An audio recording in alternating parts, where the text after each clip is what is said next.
दत्तवाड इथं ग्रामपंचायत कर्मचाऱ्याला लाथाबुक्क्यांनी मारहाण, कुरुंदवाड पोलीस ठाण्यात गुन्हा दाखल. दत्तवाड तालुका शिरोळ येथील ग्रामपंचायत कार्यालयात कार्यरत असणारा ग्रामपंचायत कर्मचारी नरेंद्र विजय कासार वय 39 वर्ष याला दत्तवाड ग्रामपंचायतीच्या कार्यालयामध्ये व गेट समोर लाथाबुक्क्यांनी मारहाण करण्याची घटना शनिवारी 21 रोजी घडली. याबाबत नरेंद्र विजय कासार यांनी कुरुंदवाड पोलीस ठाण्यात फिर्याद दाखल केली. आरोपी अभिषेक शेखर कांबळे राहणार दत्तवाड, नितीन घावट व एक अनोळखी महिला याच्या विरोधात कुरुंदवाड पोलीस ठाण्यात गुन्हा दाखल करण्यात आला.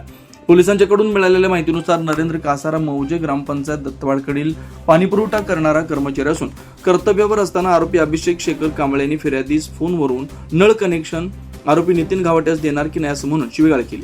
अभिषेक कांबळे, नितीन घावटे दत्तवाड ग्रामपंचायतीच्या गेट समोर येऊन फिर्यादीस शिवीगाळ करून लाथाबुक्क्यांनी मारहाण केली. ग्रामपंचायत ऑफिसमध्ये येऊन पाण्याचे नळ कनेक्शन दिले नाही तर दुसरे कोणालाच नळ कनेक्शन देऊ देणार नाही अशी धमकी देऊन त्यांनी फिर्यादीच्या तोंडावर चप्पल बुटांनी मारहाण करून ग्रामपंचायतीच्या टेबलावर असलेले फायबरचे घरफळा पाणीपट्टी असं लिहिलेलं लहान बोर्ड फिर्यादीच्या तोंडावर फेकून मारला असल्याबाबत फिर्यादी नरेंद्र विजय कासार यांनी समक्ष पोलीस ठाण्यात हजर राहून फिर्याद दिली. सदर गुन्ह्याचं नोंद कुरुंदवाड पोलीस ठाण्यात झाली असून अधिक तपास कुरुंदवाड पोलीस करतात. शिवार न्यूजसाठी इसाक नदाब दत्त.